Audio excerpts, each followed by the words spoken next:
Fourth कहता है कि बेल्जियम की जो क्षेत्रीय शक्ति है वह सरकार के पास होनी चाहिए। आगे कहता है प्यारे कि यहाँ की राजधानी यानी बेल्जियम की राजधानी ब्रेसलेस में अलग सरकार है जो दोनों का समान प्रतिनिधित्व दे। लास्ट कहता है कि केंद्र और राज्य सरकार के अलावा यहाँ तीसरे सरकार की गठन होनी चाहिए जो सामुदायिक स्तर पर होनी चाहिए। उसके बाद कहता है, अब हम लोग बात करते हैं श्रीलंका के बारे में। कौन सा देश? श्रीलंका। आप जानते होंगे कि श्रीलंका एशिया महादेश के अंतर्गत आते हैं और इसे हम द्वीपीय देश के नाम से भी जानते हैं। कौन देश? द्वीपीय देश के नाम से जानते हैं। यह तमिलनाडु के तट से नज़दीक है। यहाँ की आबादी महज 2 करोड़। कितना है? 2 करोड़। यहाँ की जातीय चलिए बताइएगा, श्रीलंका किस महादेश के अंतर्गत? एशिया। इसे द्वीपीय देश के नाम से जानते हैं। यहाँ की आबादी 2 करोड़। जातीय वर्गीकरण या जातीय विभाजन, सिंहली 74%, सिंहली 74%, तमिल 18%, ईसाई 7%। ईसाई कितना? 7%। इसके बाद सिंहली जो भाषा थी वह बौद्ध धर्म के लोग रहते थे और तमिल हिंदू भी, मुसलमान भी और अन्य भी। और मूल तमिल की संख्या 18% और भारतीय तमिल की संख्या 5% था जो बंधुआ मजदूर के रूप में काम करते थे। प्यारे, जो ईसाई धर्म के जो जिनकी संख्या 7% है वह दोनों भाषा जानते थे, सिंहली भी और तमिल भी। आगे कहता है प्यारे कि श्रीलंका में साता की साझेदारी। श्रीलंका में साता की साझेदारी किस प्रकार से हुआ था?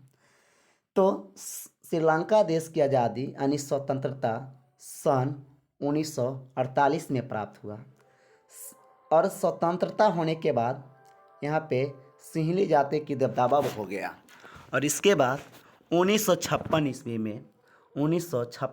में सिंहली भाषा का राष्ट्रभाषा के दर्जा मिला। सरकारी नौकरी में सिंहली जाति का प्राथमिकता दिया जाता था। सरकारी और कॉलेज में सिंहली जातियों की छूट था। शिक्षा और रोजगार में दोनों का समान, जितना तमिल का था उतना सिंहली का था। यानी कहने का मतलब हुआ कि इन्होंने सत्ता में साझेदारी किस प्रकार की। तो इन्होंने सबसे पहले श्रीलंका सन 1948 में स्वतंत्रता प्राप्त किया और जब प्राप्त हुआ तो इस देश में सिंहली जाति की दबदबा बढ़ गया और 1956 में श्रीलंका ने सिंहली भाषा को अपना राष्ट्रभाषा के रूप में अपना लिया, यानी राष्ट्रभाषा का दर्जा दे दिया। किस भाषा को? सिंहली भाषा को। कब? 1956 में। सिंहली नौकरी में सरकारी नौकरी में सिंहली जाति की प्राथमिकता था और सरकारी स्कूल और कॉलेज में सिंहली की छूट और शिक्षा और रोजगार में दोनों का समान अवसर था। चलिए, अब लोगों ने वहाँ अपनी मांग कुछ पूरा किया था। मांगी थी लेकिन मांगे पूरी नहीं हुई। उसके बाद लीटे महाराज हैं जो उन्होंने एक उग्र संगठन बना दिया। कैसा संगठन बनाया? उग्र संगठन। इसके बाद दोनों समुदाय में टकराव हो गया और टकराव होने के बाद गृह युद्ध का रूप अपना लिया था। आगे कहता है छोटे कि क्या सत्ता में साझेदारी जरूरी है? अगर है तो कैसे? चलिए, कहता है कि सत्ता में साझेदारी बहुत ज़रूरी है क्योंकि सत्ता में साझेदारी से विभिन्न समूह में टकराव की आशंका कम हो जाती है और सत्ता बंटवारा से लोकतांत्रिक व्यवस्था का अच्छा रहता है। यानी कहता है कि यदि सत्ता में साझेदारी होता है तो जो विभिन्न प्रकार के जो जाति है, समुदाय है, धर्म है, वहाँ टकराव नहीं होता है और सत्ता को जब हम डिवाइड करते हैं, बांटते हैं, तो लोकतंत्र का जो व्यवस्था है वो अच्छा रहता है। और सत्ता में साझेदारी हो जाने के बाद जब हम साझेदारी कर लेते हैं तो उसके बाद देश के लोग, समाज के लोग अपने देश के विकास में योगदान देते हैं, अपने देश के विकास में योगदान देते हैं और देश के हित के बारे में सोचते हैं। चलिए आगे। नेक्स्ट टॉपिक है प्यारे, शासन का विभाजन। तो शासन का विभाजन यहाँ पे दो स्तरों पे किया गया, एक क्षैतिज बंटवारा और एक स्तरीय बंटवारा। तो क्षैतिज में आपका आ गया विधायिका, कार्यपालिका, न्यायपालिका। एक स्तरीय बंटवारा, केंद्र, राज्य, स्थानीय। केंद्र सरकार, राज्य सरकार, स्थानीय सरकार। और विभिन्न धर्म और समूह की सत्ता में भी बंटवारा हुआ है, आरक्षण में भी हुआ है। यहाँ भी आरक्षण है, जैसे बिहार का अलग है, देश का अलग है। जैसे भारत में एससी एसटी को आरक्षण, एससी को 16%, एसटी को 1 या 2% दिया जाता, सॉरी एसटी को 7.5% दिया जाता है, ओबीसी को 12%, ईबीसी को 18%। तो इसी प्रकार इन प्रत्येक जाति को यहाँ पे आरक्षण दिया गया, यानी आरक्षण का भी बंटवारा किया गया है। और भिन्न भिन्न धर्म और समूह में सत्ता का भी बंटवारा किया गया है।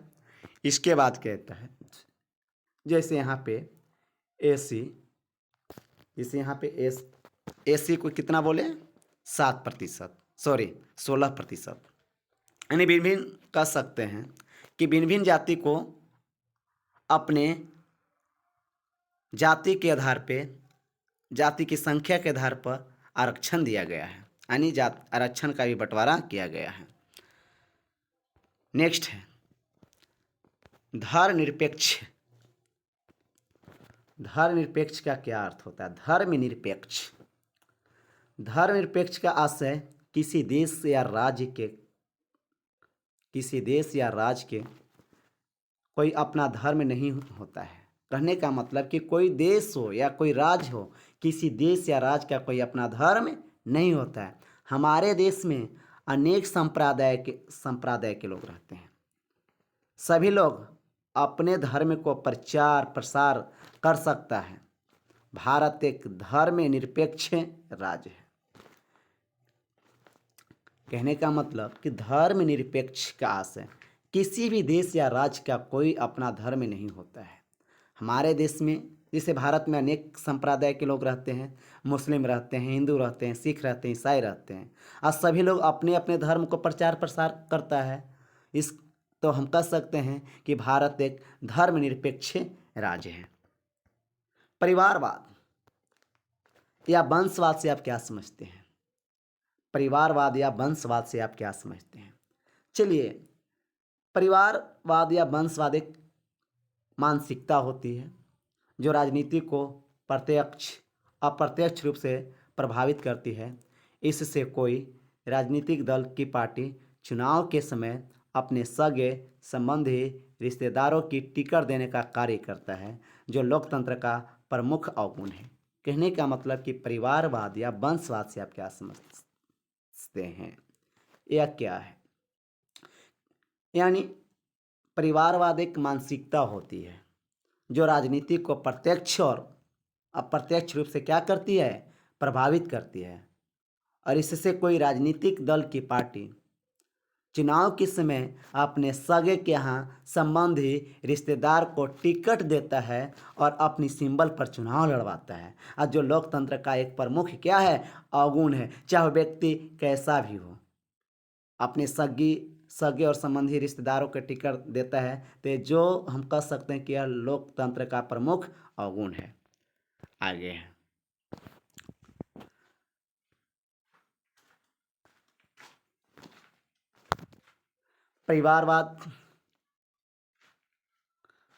परिवारवाद या जातिवाद बिहार के लोकतंत्र को किस प्रकार प्रभावित कर रहा है? उत्तर, यानी चलिए हम लोग वास्तव में कह सकते हैं कि परिवारवाद और जातिवाद बिहार के लोकतंत्र को बुरी तरह से प्रभावित करने का काम कर रही है। इसके तहत मंत्री का बेटा मंत्री, नेता का बेटा नेता, जो लोकतंत्र का अवगुण है, जो लोकतंत्र का क्या है? अवगुण। कहता है कि हम लोग कह सकते हैं कि परिवारवाद और जातिवाद बिहार की लोकतंत्र को बुरी तरह से प्रभावित कर रहा है। जैसे मंत्री का बेटा मंत्री बनेगा, नेता का बेटा नेता बनेगा, जो लोकतंत्र का क्या है? अवगुण है। इसके सापेक्ष में अगर कोई उम्मीदवार राजनीतिक दल में शामिल हो जाता है तो अगली बार वह टिकट अपने ही आदमी को देता है, जो लोकतंत्र के लिए चुनौती है। और आगे क्या कहता है कि अगर कोई पार्टी यदि अभी बीजेपी से लड़ जाए तो वो व्यक्ति अगला चुनाव में क्या करेगा कि अपने रिश्ते, अपने भाई को, अपने साढ़ू को, अपने ससुर को टिकट ही देता है। यानी कहने का मतलब कि अपने ही उम्मीदवार को टिकट देता है, जो लोकतंत्र के लिए एक चुनौती है। जैसे इंदिरा गांधी ने अपनी सत्ता अब राजीव गांधी को सौंप दिया था। इंदिरा गांधी ने अपनी सत्ता किसको सौंप दिया था? राजीव गांधी को। और अतः परिवारवाद और जातिवाद सत्ता के लिए जान लगा देते हैं। इसे देश, राज्य, गांव का कोई मतलब नहीं होता है। जो परिवारवाद होते हैं, अपने संबंधी को, अपने बेटा को, अपने बहन को, अपने साड़ी को, अपने ससुर को टिकट दे देते हैं और चुनाव को जीत यानी सत्ता पाने के लिए, यानी चुनाव को जीतने के लिए जान लगा देते हैं, जिससे न देश, राज्य या गांव के विकास से उसे कोई मतलब नहीं होता है। यह सामाजिक समस्या के साथ साथ राजनीतिक समस्या बन चुकी है, जिससे काफ़ी ऊंच नीच या भेदभाव किया जा रहा है। यानी वही जो परिवारवाद और वंशवाद का से क्या हो रहा है कि जो हमारी जो राजनीतिक समस्या है वह काफ़ी, उससे ऊंच नीच का भेदभाव किया जाता है। आगे है कि विविधता में एकता का अर्थ क्या है? विविधता में एकता का अर्थ मान कि हम लोग विभिन्न प्रकार के हैं, कोई हिंदू है, कोई मुस्लिम है, कोई सिख है, फिर भी हम लोग एक हैं। तो इसका मतलब है कि विविधता में एकता का भारतीय लोकतंत्र की प्रमुख विशेषता है। क्योंकि हमारा देश धर्मनिरपेक्ष के सिद्धांत को अपनाता है। हमारे देश में अनेक संप्रदाय के लोग रहते हैं, लेकिन लोगों को धर्म, भाषा, रीति रिवाज, रहन सहन, सभ्यता, संस्कृति अलग अलग होती है। जब कभी भारत को एकता या अखंडता की खतरे में कोई भी आपदा आती है तो आपस में लोग मिलजुल कर इस समस्या को समाधान करते हैं। अन्य विविधता में एकता का अर्थ का मतलब शॉर्ट में समझिएगा। इसका उदाहरण अपना देश भारत से लीजिए। जिसे अपना देश भारत में अनेक धर्म के लोग, अनेक जाति के लोग रहते हैं, और मुस्लिम, हिंदू, सिख, ईसाई।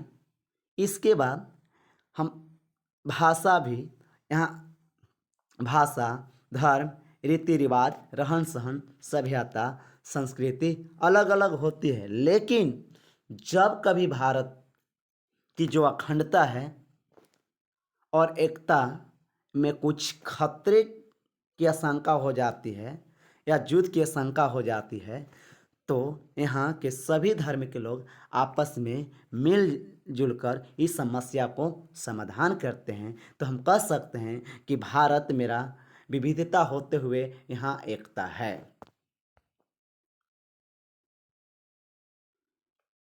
आगे छोटे, लैंगिक विभेद या समानता क्या है? लैंगिक, तो लैंगिक माने लिंग, जैसे बेटा और बेटी और लड़का लड़की यही वाला है। कहता है कि लिंग के आधार पर किए जाने वाले भेदभाव लैंगिक विभेद कहलाता है। लिंग का अर्थ लड़का या लड़की से है। आज के समय में लड़कों को लड़कियों के साथ काफ़ी भेदभाव किया जाता है, डिस्क्रिमिनेशन। कहता है कि लैंगिक विभेद यानी लिंग के आधार पर जो भेदभाव किया जाता है उसे हम लैंगिक विभेद कहते हैं। लिंग का अर्थ लड़का या लड़की से है। आज के समय में लड़का को लड़कियों के साथ काफ़ी भेदभाव किया जाता है। खान पान में भी, शिक्षा, एजुकेशन में, पालन पोषण में भी किया जाता है। आप समझ सकते हैं कि मेरे समाज में अभी भी ऐसे लोग हैं,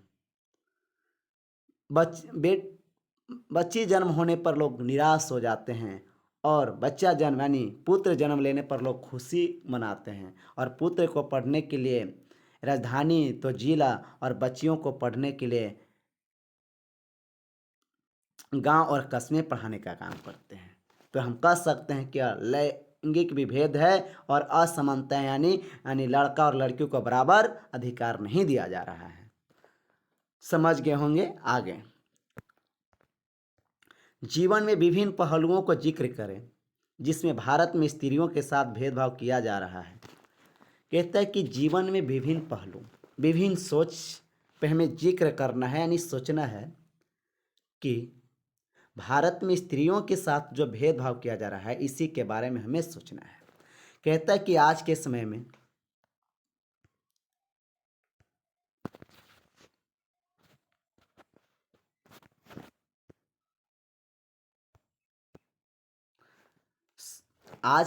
में लड़कों की अपेक्षा लड़कियों के साथ काफ़ी भेदभाव किया जा रहा है।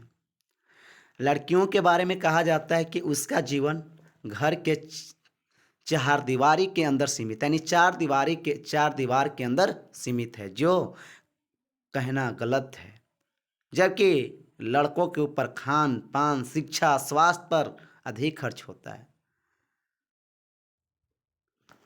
कहता है कि आज के समय में लड़कों की अपेक्षा लड़की के साथ काफ़ी भेदभाव किया जाता है। उसका जीवन जिस प्रकार एक रूम बनता है और एक रूम बनाने में चार दीवारें होती है और उसी प्रकार हो गया है। यानी कह सकते हैं कि जिस प्रकार तोते एक पिंजड़े में रहता है उसी प्रकार महिलाओं, लड़की उतना ही के अंदर उसी में सीमित है, जो कहना हम लोगों को क्या है, गलत है। जबकि लड़कों के ऊपर देखिए खान पान, शिक्षा, स्वास्थ्य, इस पर अधिक खर्च किया जाता है। लास्ट है समाज में स्त्रियों के दयनीय कारक। तब पुरुष के अपेक्षा महिलाओं में शिक्षा का अभाव है। महिला का पर्दा प्रथा, यानी महिला का पर्दा प्रथा, दहेज प्रथा, बाल विवाह एवं सती प्रथा, ये सब समाज में स्त्री के दयनीय कारक है। पहले से एक सती प्रथा चलता था जो अब नहीं चलता है। शायद राजा राम मोहन राय के द्वारा इसे हटा दिया गया है। मेरे प्यारे छात्र, आज का सेशन इतना ही। कल हम लोग इसके अगले जो टॉपिक है, जो भी बिंदु रहेंगे, एक प्रत्येक बिंदु को ध्यानपूर्वक समझेंगे और ताकि मुझे क्लास में ही याद हो जाए। और हाँ, जहाँ तक की बात है पीडीएफ के लिए, तो पीडीएफ आप लोगों में व्हाट्सएप, टेलीग्राम के माध्यम से प्रोवाइड कर देंगे। मेरा व्हाट्सएप नंबर है 84 34 28 56 71। इस पे आप मैसेज कर सकते हैं कि मुझे पीडीएफ चाहिए। प्यारे छात्र, यदि वीडियो अच्छा है तो ज़्यादा से ज़्यादा शेयर करें ताकि जितने भी बोर्ड एग्ज़ाम की तैयारी कर रहे हैं सबके पास से सेंड कर दीजिए ताकि उन्हें भी इस वीडियो की फ़ायदा मिल जाए। जय हिंद, जय भारत।